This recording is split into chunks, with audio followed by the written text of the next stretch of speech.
Si on passe comme ça, passe comme ça. Asali trouble. L'homme est la force information, on peut d'abord que l'homme est boule salamaki. Mais on peut savoir une vidéo pour côté là, ma campagne est salamé dans 4 sièges à PPRD. Nous sommes mécontents du comportement affiché par les gens de l'FCC.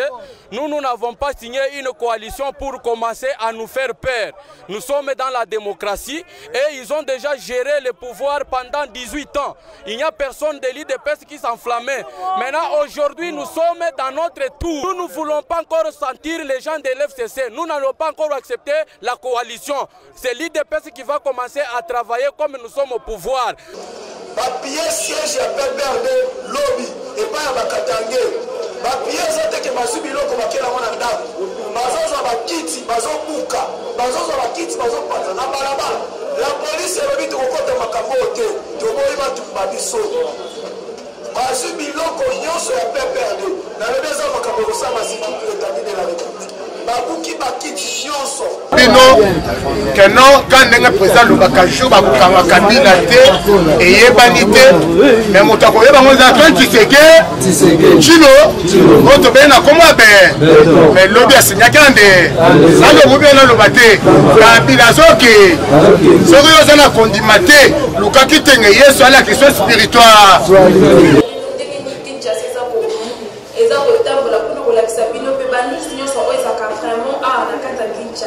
Je passe derrière la caméra, je dis bonjour à mon caméraman Balobi Osé Mido Énergie, je dis bonjour à toi Enoch Mbala Motokobiba, je dis encore une fois bonjour à mon papa, à mon boss maître John Moté, ma maman Micheli, à mon superviseur Papi Okondo Liko Vissan Frontière Aigle Moutoutou, je dis un grand bonjour à toi Ritana Larazia, secrétaire d'Ambiso Moko Balobi Meka.com, je dis un grand bonjour à Balobi Francis Aman Soued Bongrit au mot par rapport à taille la patronne, je dis encore bonjour à Joyce Tumba, Gaïa Vino Joyce Tumba, autrement de la presse, n'a pas les lots pour mon micro et équipe mobile ya vérité universelle to kitaki na terrain les lots to meka qui a peu construire na ba de na biso ya parlement de vous to beti masolo na bango ka to yoki ba vérité pe ba actualité ebele eleki pour le ba milité parce na kosenga comment na kosenga na oser bi de énergie pour balancer les de choses ba image na ngana bino to la to yoka o ba l'IDPS viva le kokima na yo kokima justice te soko sana innocent bakotika yo parce que ba comprendre que non yo dans une année 2 ans 3 ans en tant que premier ministre au sommet le plan ya 6 millions na commune à Gombe impossible salaire à combien yo zwaka IDPS viva oui bien dans le baté viva 2 minutes viva la musique te viva s'acheter et motiver IDPS viva viva 2050 être chef IDPS viva et non tu vas la lobby que non na makambo surtout ba conseiller ya yebi na likambote le pango neza le pango zéro mais zéro chacun na kombo na yo moko dévaler c'est na lobby na RTBS lobby na 20h30 ngana na solo ba makambo ba moko ba lo pourquoi remise de 5 na kata la muka te boyebi tina le alors vous bien là le bateau ça va si pas des pour la passer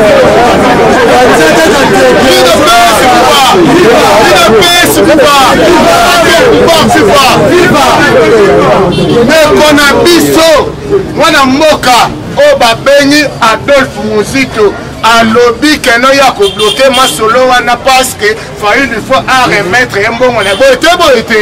parce que 4 millions moto azalaki na ma solo ezalaki Adolphe Muzito mais bon ele kaki na kanala matin fois lobby no bobenga ka faïlu na masada c'est ba benga ke izaja boité ah a lobby akangi bon si mokolo yeso akoya ya ko libérer te boité ah obanga élection te parce que lobby na suivaki na RFI bachaku ba français ba lobby IDPS azoba biso to banga élection te to kondimata élection na 2020 otala monta ko gagner Félix Antoine Tshisekedi na parti no ko gagner parti ni metinga soko chenga na fois na gagner élection na paix na député national en tant que parlementaire de Congo Mobimba boité soko tchenga ya tana fayu na gagné élection parti au Manasa et ça parti le plus populaire depuis 1990 on a chuté l'article la président Nana Maloba on a dit que la présidente Nana Maloba en tout cas il est pas suffisant on a joué assuré bino que non, quand le président Lubaka joue, il y a Kabila et Yebanité, mais mon temps qu'on est en train de se faire, Chilo, on te met comment mais l'objet c'est qu'il y a ça le gouvernement le batté, Kabila Zoki, Sorio Zana Kondimaté, Lukaki Tenge, sur la question spirituelle, Kabila Zoki, à possible c'est 2021 en beau côté, ce que si les Singa n'a pas chef coutumier, ma repêche attendant à ma paix. Kabila Zoki na posisi ngana le 2021 akosili sango te boete na pesi président na Maloba bobetela ena na maboko makasi qu'est-ce que très bien asa député na moto ako remplacer Kadiman en tant que gouvernement Sakalambo ezana te asa petit ça boete Kadi mo bazoka ya banoko beta dama parce que asa pire petit aba pourquoi beso bazoka pire petit pe ya fait na ngai kidaka konduele zaka na itade boete ya pesi président na Maloba IDPS viva! Viva! IDPS viva! Viva! IDPS viva! Viva! Viva! Viva! Tshisekedi, héros national, père de la démocratie, artisan de la paix, Félix Tshisekedi, chef de l'État, président de la République démocratique du Congo, béton, Nick Rouge. Makambu, Eza, Makasi Yamboto Kota na séjour ya chef de l'État la Belgique tozo bandana nous makambo oyo etali Mama Denise Nyakero Tshisekedi tomona ki lobike na pekisaki bandeko o bayaki pona ba information babandaki ko enregistrer à propos ya première date oui na salaki o esengelaki parce que ezalaki info ya lukuta contre première dame mais lobi nini oyo eleki mama mokonza mboka a bénéficié lisusu via rapport oyo baoditaki nini fondation na ye ndenge baoditaki fondation na ye ezalaki rapport moko exceptionnel donc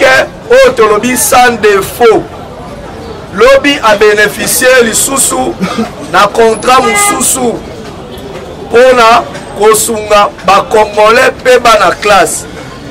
c'est-à-dire ba congolais oyo tozomona ba veuve ba orphelin pe bana classe l'année prochaine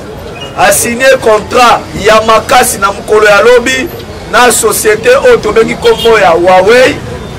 toyebi Huawei esalaka ba telefone ya makasi esalaka ba makambo ebele a signé contrat ya makasi via rapport oyo ndenge baoditaki na IGF donc eza eloko ya munene donc bana oyo babimi lauréat na année oyo ezala ba veuve na biso ba opprimé ebele donc bazo se retrouver pour la initiative oyo en tout cas maman oyo aza différent na ba première dame belé ba lekala mboka oyo ezala bobila dawa ezala mwasi ya kazembere batikali kosalela biso eloko moko te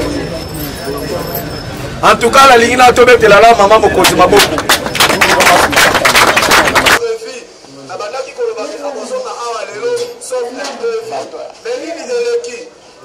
chef de l'État, Félix Antoine Tshisekedi Tshilombo, akutanaki na Benoît Lwamba. Akutani na Benoît Lwamba. Bakutani pona nini? Akutani na Benoît Lwamba. Benoît Lwamba aye révéler lisusu makambo mususu concernant Kabila. Concernant FCC en général, tous les AR non que IDPS azwaki 182 députés eza lokuta te eza vrai baoyo bazalaki même la rencontre oyo tokutana na dirkap ya mama Rose Moyata awa bayokaki mpe yango Lwamba ayaki lisusu kokuwe lisusu Kabila kobaka ye lisusu na ekulusu chose étonnant balobi na source information oyo tozwi balobi sécurité ya Félix Tshisekedi na Belgique lolenge moko na Trump na premier ministre ya Israël kaka ndenge premier ministre ya Israël na Trump soki bakiti na Belgique nde Félix Antoine Tshisekedi Tshilombo ndenge bazogarde na hotel oyo afandi bazokamwa koma Lwamba akoti lolenge nini lobi mwana mboka Félix Antoine Tshisekedi akutelaki na premier ministre ya Belgique babandaki kosolola na makambo oyo etali bilatéral nde basololi lobi masolo kote wana eza oke mpe mpona kotraite likambo ya bana Lumumba tomonaki bana Lumumba bakendaki akomona chef de l'État mpona likambo ya reste ya nzoto ya papa na bango eza mpe moko ya masolo mpe chef de l'État asololaki soki lelo akozonga lelo te azozonga te pourquoi lobi mokolo ya mercredi il faut akutana na Union Européenne mobimba bakokutana lobi tolobaki likambo ya tribunal international na sol congolais 27 pays d'Europe basigné yango officiellement lobi basigné yango officiellement donc eza lisusu lisapote au tribunal international ekoya ezoya basigné yango officiellement mpe document ezalaki remis ndenge eza boda pe de jour tozomona bazobanda kokita awa mwa asimbwa na kati ya FCC contre Joseph Kabila mpe stratégie na ye FCC babalukeli Joseph Kabila contre stratégie na ye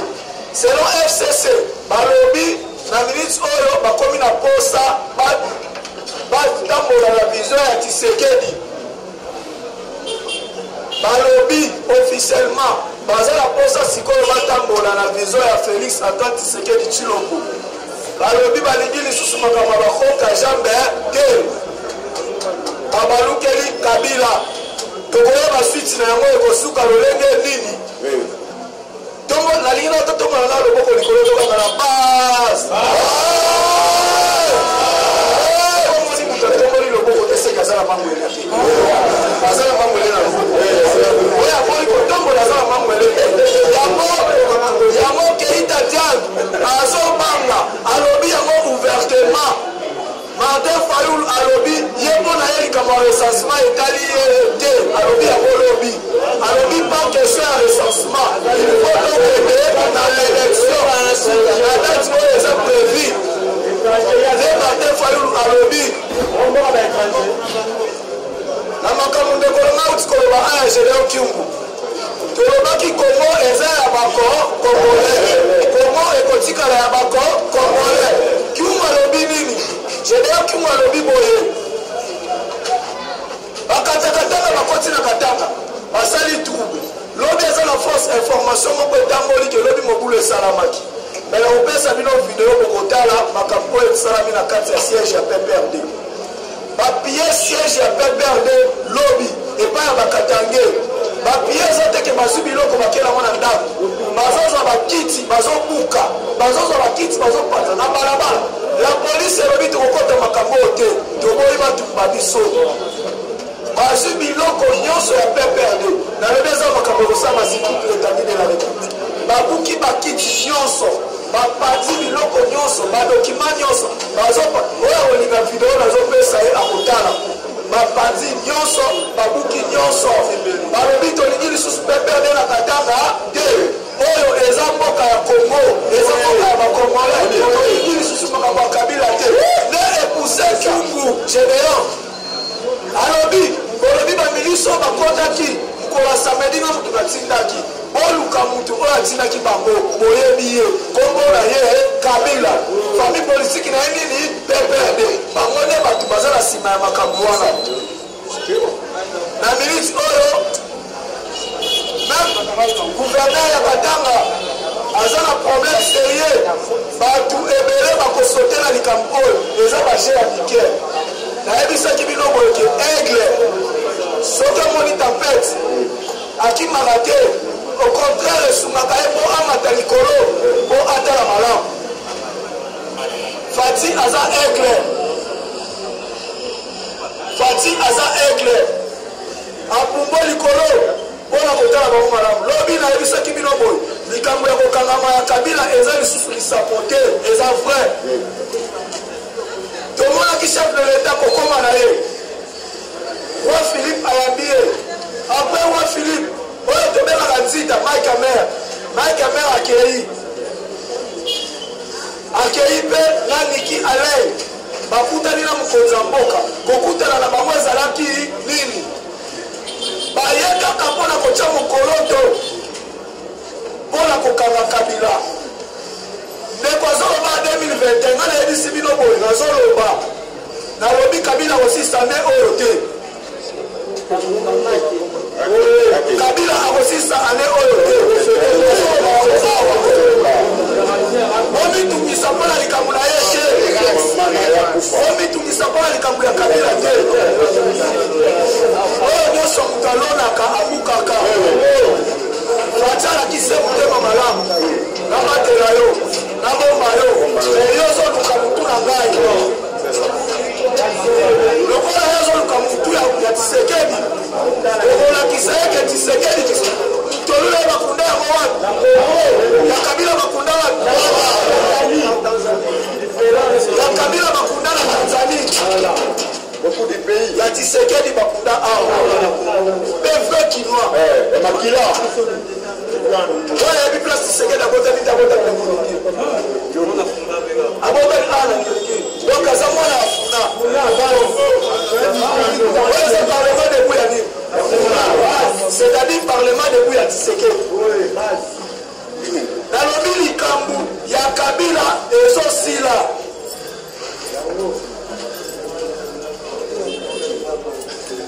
likambo ya Kabila ezosila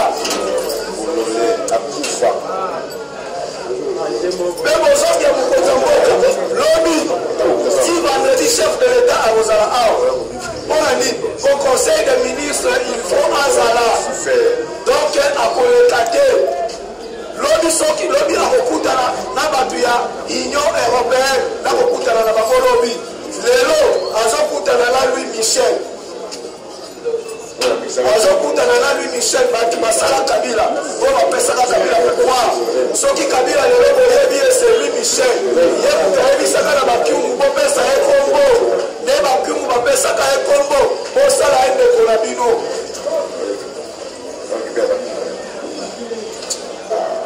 tozala informe réseaux sociaux eza na kuzoba ebele réseaux sociaux eza na lokuta ebele yeba place nini oyo ozomise information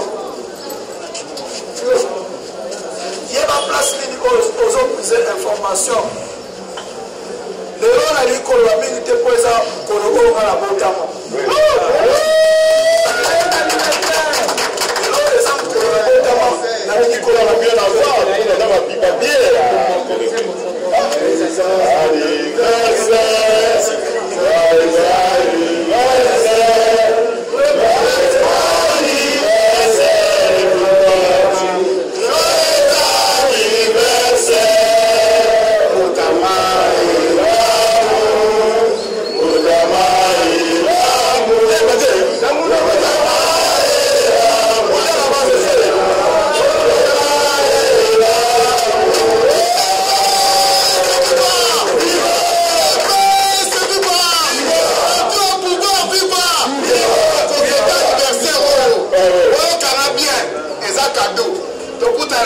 après dimanche de et si quand on partage tout ça là pour exemple été dans un petit cas à cause de moi la commune en gagne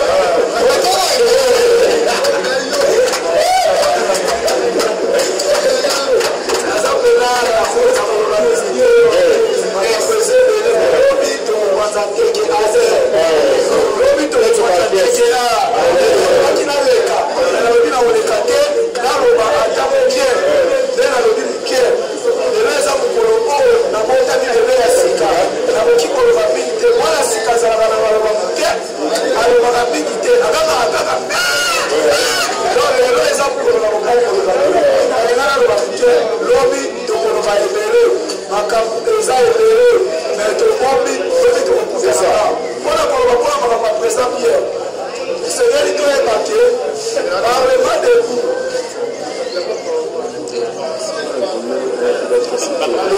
C'est ici que tout a dégénéré, au siège fédéral du PPRD au Katanga. Le spectacle n'est pas beau à voir. C'était une destruction tout simplement. Tout a été pillé et détruit sur place, voire brûlé. Regardez.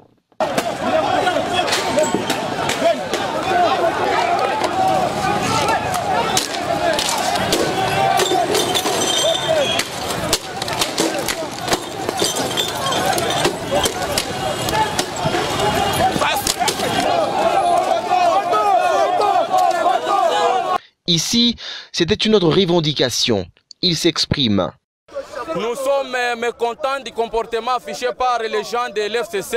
Nous n'avons pas signé une coalition pour commencer à nous faire peur. Nous sommes dans la démocratie et ils ont déjà géré le pouvoir pendant 18 ans. Il n'y a personne de l'IDPS qui s'enflammait. Maintenant, aujourd'hui, nous sommes dans notre tour. Nous ne voulons pas encore sentir les gens de l'FCC. Nous n'allons pas encore accepter la coalition. C'est l'IDPS qui va commencer à travailler comme nous sommes au pouvoir. Nous n'allons pas régner sans diriger.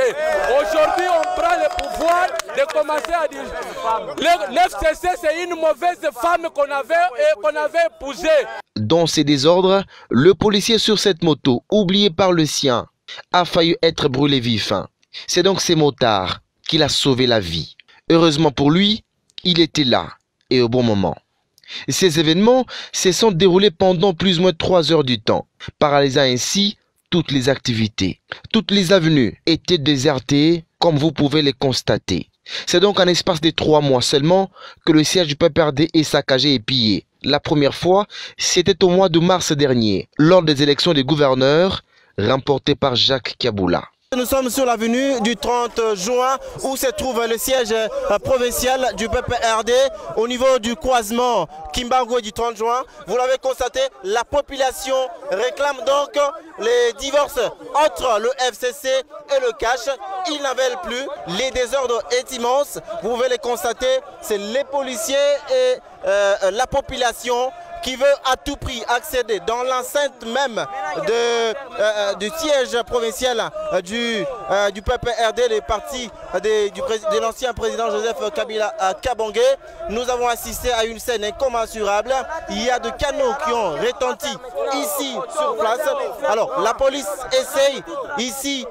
de calmer la situation encore une fois. C'est très chaud ici. Nous sommes à Lubumbashi et c'est très chaud. On ne sait pas comment la situation sera calmée. Vous le voyez comment est-ce que ça retentit ici. Galomba Dibonga et John Tumba pour la radio-télévision Héritage.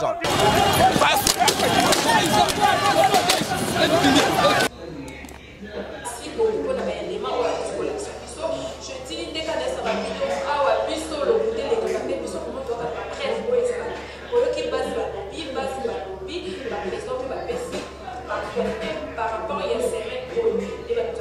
qui pourquoi il a déjà la soupe à l'émission de la maison des pour s'abonner pour vérité universelle rien que la vérité là ça rappelle pour s'abonner leur émission pour partager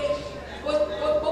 message pour ça pour critique la vidéo on a des ça nous ça là et mata parce que voir la vidéo on a des ça là tous en force caca tous à pour travailler merci encore on a bien vraiment vous abonner à une personne dans la rapine toujours ah ouais le côté que tu as la collègue de la personne qui vient de la vérité je crois bien la émission merci beaucoup à toi aussi de l'énergie énormément un grand merci à mon papa à mon boss maître John et ma maman Micheline un grand merci à mon superviseur Balobi Papa pour le commissaire frontière on va la battre maman Karine je dis encore merci à toi Francis à Manifit au vote par rapport à taille la patronne artisanale la race ma vie RK moi ça me met merci la vidéo sur le jeu Carona pour la biso pour la toujours ma vérité la biso